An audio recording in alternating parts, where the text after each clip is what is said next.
بسم اللہ الرحمن الرحیم۔ عن ثوبان عن النبی صلی اللہ علیہ وسلم قال من فارق الروح الجسد وهو بریء من ثلاث دخل الجنہ الکبر والدین والغلول۔ ثوبان رضی اللہ عنہ سے مروی ہے کہ نبی صلی اللہ علیہ وسلم نے فرمایا، جس شخص کی روح اس حال میں اس کے جسم سے جدا ہوئی کہ 3 چیزوں سے بری تھا، وہ جنت میں داخل ہوگا۔ ایک تکبر، دوسرے قرض اور تیسرے خیانت۔ رسالت بآب صلی اللہ علیہ وسلم نے ایسے جرائم یا ایسے گناہوں کا کئی موقعوں پر ذکر کیا کہ اگر آدمی ان سے بچا رہے تو اس بات کی توقع ہے کہ اللہ تعالیٰ چھوٹی غلطیوں کو معاف فرما دیں گے۔ بعض بڑے بڑے گناہ ہیں کہ جو آدمی اگر ان سے خدا کے خوف کے تحت بچ کر رہتا ہے تو اس سے یہی توقع ہوتی ہے کہ اس کی زندگی بحیثیت مجموعی دین کی، اعلیٰ اخلاق کی، اللہ تعالیٰ کے ساتھ خشیت کے رویے کی زندگی ہوگی۔ اللہ تعالیٰ جو فیصلے قیامت میں فرمائیں گے ان کی بنیاد انسان کا مجموعی رویہ ہے۔ یہ بات قرآن مجید نے جگہ جگہ واضح کر دی ہے۔ مثال کے طور پر یہ بتا دیا ہے کہ میزان لگائی جائے گی اور اس میں صرف حقیقی کا وزن ہوگا اور جو چیز صحیح ہے وہ سامنے آ جائے گی۔ تو اس طرح گویا پوری زندگی میں جو مجموعی خیر کا یا نیکی کا یا صلاح کا فلاح کا رویہ ہے وہ انسان کے لیے فیصلے کی بنیاد بن جائے گا۔ اسی طرح یہ بات جو اس روایت میں بیان ہوئی ہے وہ بھی قرآن مجید میں مذکور ہے۔ اس میں یہ کہا گیا ہے کہ اللہ تعالیٰ اگر لوگ بڑے بڑے گناہوں سے بچتے ہیں، الذین یجتنبون کبائر الاسم والفواحش، بڑے بڑے گناہوں سے بچتے ہیں تو ان کی چھوٹی غلطیوں کو ان سے جھاڑ دیں گے۔ مطلب یہ ہے کہ اس کا مواخذہ نہیں کریں گے، وہ معاف کر دی جائیں گی۔ یہاں پر بھی یہی بات ہے جس کو رسول اللہ صلی اللہ علیہ وسلم نے واضح کیا۔ میں روایتوں کے بارے میں یہ توجہ دلاتا رہتا ہوں کہ اس میں لوگوں نے ایک بات سنی ہوتی ہے، وہ گئے ہیں، وہ ملے ہیں، کیا باتیں ہوئیں، کتنی دیر تک ہوئیں، کس پس منظر میں ہوئیں، بعض اوقات انہیں بیان نہیں کرتے۔ ایک جملہ انہیں یاد رہ گیا، ایک بات انہیں یاد رہ گئی، انہوں نے اس کو آگے بیان کر دیا، آگے بیان کرنے والوں نے بھی اس میں کچھ تخفیف کر دی، اس میں کوئی چیز چھوڑ دی اور کوشش کی کہ رسالت مآب صلی اللہ علیہ وسلم کی زبان سے جو الفاظ نکلے تھے اتنی ہی بات بیان کی جائے۔ لیکن اس میں ہوتا کیا ہے کہ بات کیا تھی، کس موقع پر ہو رہی تھی، کن لوگوں سے ہو رہی تھی، یہ چیزیں حذف ہو جاتی ہیں۔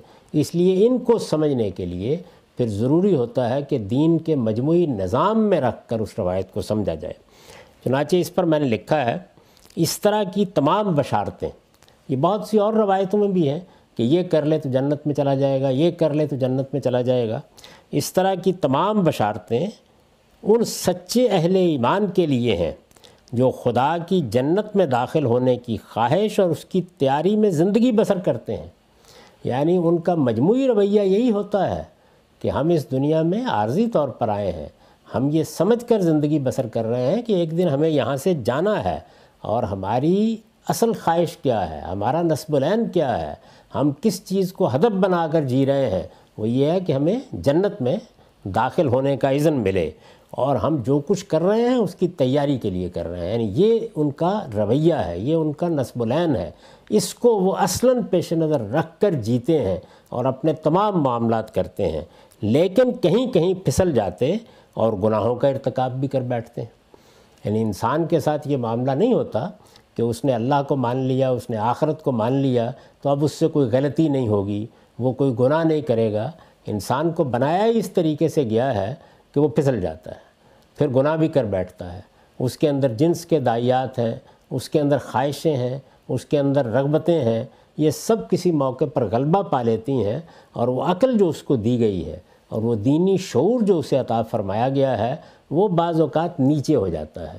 تو جب خواہشیں غلبہ پا لیتی ہیں، رغبتیں سر پر سوار ہو جاتی ہیں یا کوئی جنسی ہیجان انسان کا احاطہ کر لیتا ہے تو وہ بڑی سے بڑی غلطی بھی کر بیٹھتا ہے، گناہ کر بیٹھتا ہے۔ لیکن کہیں کہیں پھسل جاتے اور گناہوں کا ارتکاب بھی کر بیٹھتے ہیں۔ نبی صلی اللہ علیہ وسلم نے ان کو بشارت دی ہے کہ وہ اگر حق کے مقابلے میں سرکشی سے بچے رہے، یعنی آپ نے پہلی بات کیا فرمائی ہے کہ تکبر سے بچا رہا۔ تکبر کیا چیز ہے؟ یہ حق کے مقابلے میں سرکشی ہے، دوسروں کو حقیر جاننا اور حق کے مقابلے میں سرکشی کا رویہ اختیار کر لینا، اس کو قرآن مجید میں تکبر کہا گیا ہے۔ آپ کے سامنے ایک حقیقت آئی، لیکن انسان کے اندر جو یہ چیز ہے کہ میں کیسے اس کے سامنے سر جھکا سکتا ہوں، اسی کو دوسری جگہ بیان کیا نا کہ اخذت العزت بالاسم۔ پہلے انسان ایک غلطی کرتا ہے، ایک گناہ کا ارتکاب کرتا ہے، اس کے بعد جب ارد گرد سے یہ توجہ دلائی جاتی ہے کہ یہ تم غلط کر بیٹھے ہو، تو اخذت العزت بالاسم اس کا نمونہ بن جاتا ہے۔ یہی چیز ہے کہ جو عمومی زندگی میں بھی سامنے آتی ہے۔ ہم ایک رائے قائم کیے ہوئے ہوتے ہیں، ہم ایک عقیدہ اپنائے ہوئے ہوتے ہیں، ہم اپنی زندگی میں ایک پس منظر میں جی رہے ہوتے ہیں، اس کے اوپر چوٹ پڑتی ہے، کوئی نئی چیز سامنے آ جاتی ہے، ہمارے بڑے یا ہم بڑے ہیں اس کے مقابلے میں کوئی چھوٹا توجہ دلاتا ہے، تو یہ وہ مواقع ہوتے ہیں کہ جس میں عام طور پر کوئی سننے کے لیے تیار نہیں ہوتا، تو حق کے مقابلے میں اکڑ جانا۔ اور دوسرا پہلو کیا ہے؟ دوسروں کو حقیر سمجھنا، یہ تکبر ہے۔ اس کو خود رسالت مآب صلی اللہ علیہ وسلم نے انہی الفاظ میں واضح فرمایا ہے۔ جب یہ پوچھا گیا کہ کیا اچھا کپڑا پہننا، اچھا جوتا پہننا، یا اپنے آپ کو خوبصورت بنا کے رکھنا، یا اپنی حصے جمالیات کی تسکین کے لیے زینت کی چیزیں اختیار کرنا، یہ تکبر ہے؟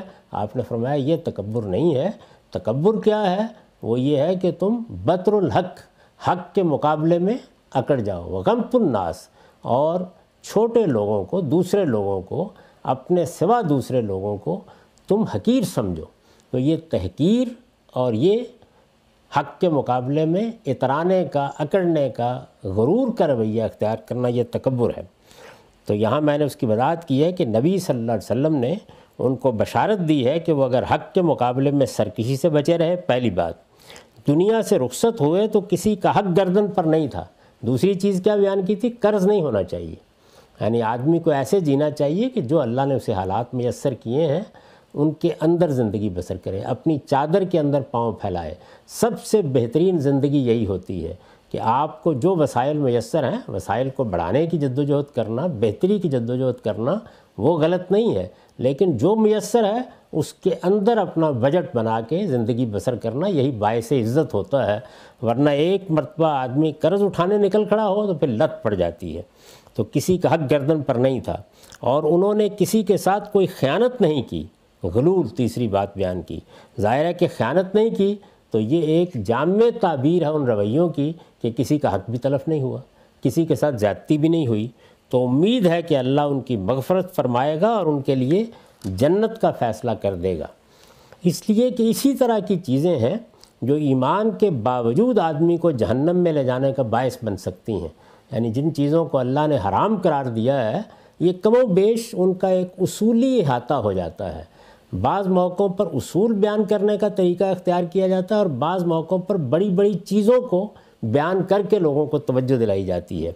یہی بات سورہ نساء کی آیت 31 میں بطور اصول بیان فرمائی ہے کہ تمہیں جن چیزوں سے منع کیا جا رہا ہے ان کے بڑے بڑے گناہوں سے اگر تم بچتے رہے تو تمہاری چھوٹی برائیوں کو ہم تمہارے حساب سے ختم کر دیں گے اور تمہیں عزت کی جگہ داخل کریں گے۔ یعنی سورہ نساء کی آیت 31 میں یہ بات بطور اصول بیان ہوئی۔ یہاں رسالت مآب صلی اللہ علیہ وسلم نے کسی موقع پر بات کرتے ہوئے چند چیزوں کو نمایاں کیا اور اسی کا اطلاق کر کے دکھایا کہ ان گناہوں سے بچتے رہے تو جب دنیا سے رخصت ہوگے تو امید رکھ سکتے ہو کہ اللہ تعالیٰ تمہیں جنت میں داخل کریں گے۔ وآخر دعوان الحمدللہ رب العالمین۔